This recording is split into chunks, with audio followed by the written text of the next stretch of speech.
You know, your friend, what's his name? Matteo. Matteo. And then Matteo, he's friends with your dad? Not Paul, but my real dad. Oh, your real dad. Do you think he's gonna come here and come get you?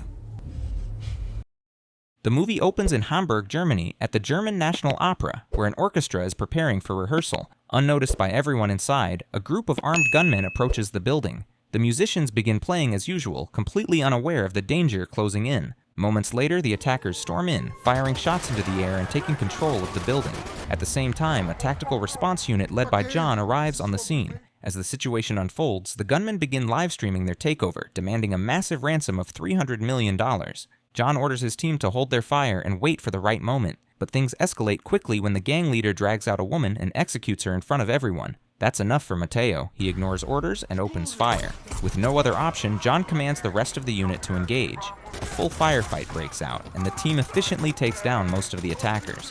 Once the shooting settles, John confronts Matteo for disobeying orders, but it's clear Matteo has already been wounded. Suddenly, one of the hostages reveals himself as another hidden gunman. Matteo reacts instantly and takes him out, but in the chaos, John is fatally shot. 5 years later, Matteo is living in Romania, retired from special forces and working a quiet job at a mill. But his life feels empty, still weighed down by what happened to John. When he looks at an old photo, he's reminded of the happier times he shared with John and his family. Eventually, he decides to move on, announcing his retirement and booking a trip to Amsterdam. Meanwhile, in Amsterdam, an Interpol team led by Agent Shira intercepts a major drug shipment involving multiple crime groups. During the operation, they capture one of the suspects, who turns out to be an undercover Interpol agent. Shira pushes him to keep gathering intel, as they need enough evidence to take down the higher-ups, including a powerful crime boss named Shaban. Matteo arrives in Amsterdam, where we're introduced to Paul, a businessman dealing in cryptocurrency. On the surface, Paul acts like everything is fine, but once he checks his accounts, it's clear something is going very wrong.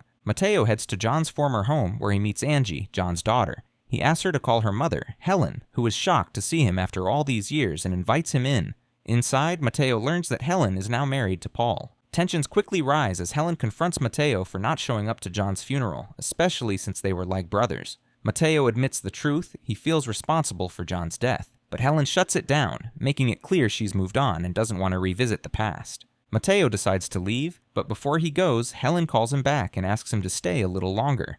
Elsewhere, Shaban grows frustrated over small issues at his restaurant, showing just how unstable and demanding he is. Back at the house, Helen tells Matteo he's welcome to use anything that belonged to John, adding that she's glad to see him again after all this time. At the same time, Shaban and his crew begin suspecting that there's a mole working against them. Later, Paul returns home and finds Matteo with Helen and Angie. Helen explains that Matteo was John's close friend and will be staying with them for a while. That night, after dinner, Matteo sits outside alone, reflecting on memories from his time in Afghanistan with John, moments where they talked about family, including when John first revealed Helen was pregnant. Before going to bed, Angie tells her mom that she likes Matteo. Meanwhile, Paul has a quiet conversation with him, where Matteo reminds him that there's always something worth fighting for. Helen reassures Paul afterward that Matteo isn't a threat, given everything they went through together with John. The next morning, Matteo finds a note from Angie asking him not to leave without saying goodbye. He goes out for a run, and on his way back, he sees Helen and Angie heading to school. Helen asks him to stay at the house and watch the dog while she's gone.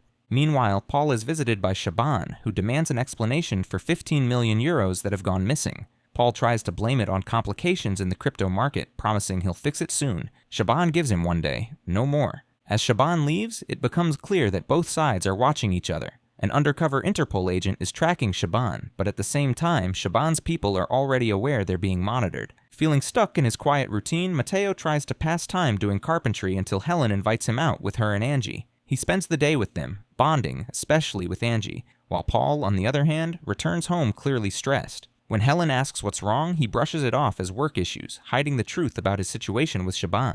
Meanwhile, Matteo continues training and keeping himself occupied. Not far away, a group of tourists makes a horrifying discovery, a dead body hanging from a bridge. It's later revealed the victim was the mole, working with Interpol, killed by Shaban's men. Shira and her partner arrive at the scene, realizing this was a message. Back at home, Matteo continues his routine as news reports mention a crash in cryptocurrency markets, adding even more pressure on Paul. Soon after, Shaban calls, demanding his money, reminding him his time is up. Paul desperately asks for more time, but Shaban instead sends his men to handle the situation. As tension builds, Angie playfully teases Matteo about his scars before hugging him, something Helen notices, seeing how close they've become. Later, Paul calls Helen, saying he won't be home due to work. While out getting pizza, Angie gives Matteo a drawing, and Helen asks him to stay longer, for Angie's sake. But suddenly, everything turns violent. Shaban's men show up, knock Matteo down, and grab Angie. When Angie tries to fight back, Matteo jumps in to protect her, but she's still taken while he's beaten to the ground. Refusing to give up, Matteo grabs a bicycle and chases after the car. Helen calls Paul in panic, but when he contacts Shaban, he gets no help, just a cold hang-up. Matteo catches up and even jumps onto one of the moving cars, fighting the kidnappers, but the chase ends in a crash, throwing him off. As he loses consciousness, he flashes back to moments with John, reminding him they were family. He wakes up later in a hospital, handcuffed. At the hospital, Agent Shira introduces herself to Helen and Paul. Not long after, Matteo is released, and Shira immediately asks what he plans to do next. Without hesitation, he tells her he's going after Angie. Shira fills him in on Shaban and the other criminal groups involved, explaining that based on their intel, Angie's kidnapping isn't random, it's personal. When she questions Helen and Paul about any possible connection, Paul stays quiet, clearly hiding something. Before leaving, Shira gives Matteo her contact information. Afterwards, she and her partner begin digging deeper into how Shaban is connected to everything. Meanwhile, Angie is being held captive at Shaban's club. Shaban is informed that Matteo has already left the hospital, meaning he's coming. Back at the house, Matteo looks at a drawing Angie gave him and remembers the moment John asked him to be her godfather. That memory pushes him into action. He gathers weapons, preparing for a rescue. At that moment, Paul shows up, trying to warn him, but slips up and reveals his connection to Shaban. Realizing the truth, Matteo confronts him, forcing him to admit everything. He owes Shaban 15 million euros. Now, understanding the situation, Matteo arms himself with John's old weapons and orders Paul to call Shaban, pretending he has the money ready. Paul makes the call, and Shaban agrees to a trade, money in exchange for Angie, setting the meeting at a construction site. Before leaving, Matteo promises Helen one thing. He's bringing Angie back. Interpol quickly realizes Paul is hiding something. Not long after, Matteo intercepts Shira and her partner, takes control of their vehicle, and heads out on his own mission. Meanwhile, one of Shira's men meets with Helen under the guise of concern, but Paul grows nervous, knowing Interpol is closing in on him. Matteo arrives at the construction site for the exchange and confronts Shaban's men, demanding Angie. But they reveal the truth. She was never part of the deal. The money was only meant to keep her alive. They forcefully take the bag from him, but when they open it, it's too late. It's a bomb. The explosion takes out several of them instantly. Matteo finishes off the rest and captures the last survivor, dragging him away for interrogation. Back at the house, things spiral further. One of Shaban's men breaks in and attacks, clashing with the Interpol agent stationed there. The fight is brutal, and the agent is badly wounded after being slashed multiple times. Helen manages to fire a weapon, scaring the attacker off. At the same time, Paul decides to run. As Matteo interrogates the captured gangster, pushing him for Angie's location, the man resists at first, but eventually breaks and reveals where she's being held. Helen tends to the injured Interpol agent, but when he asks Paul for help, Paul ignores him and tries to escape. Outside, one of Shaban's men is waiting, and kills Paul before he can get away. Shortly after, Shira arrives at the scene, just missing the attacker. Inside, she reassures her wounded partner that his actions won't go unnoticed. Meanwhile, Matteo, now armed with the information he needs, tells Shira to call in backup, because he's going in alone to get Angie. Back at the club, Shaban starts getting uneasy after losing contact with his men. Sitting with Angie, he asks if she really believes Matteo will come for her. Without hesitation, she says yes, he will. Not long after, Matteo arrives. When the guards try to stop him, he takes them out one by one and pushes inside. At the same time, Shira and her team arrive, turning the situation into a full-scale shootout. Together, Matteo and Shira begin clearing the building, taking down Shaban's men. Realizing things are falling apart, Shaban tries to escape, dragging Angie with him. As Matteo and Shira push forward, they run into the remaining guards, leading to another intense fight while Shaban keeps moving deeper into the building.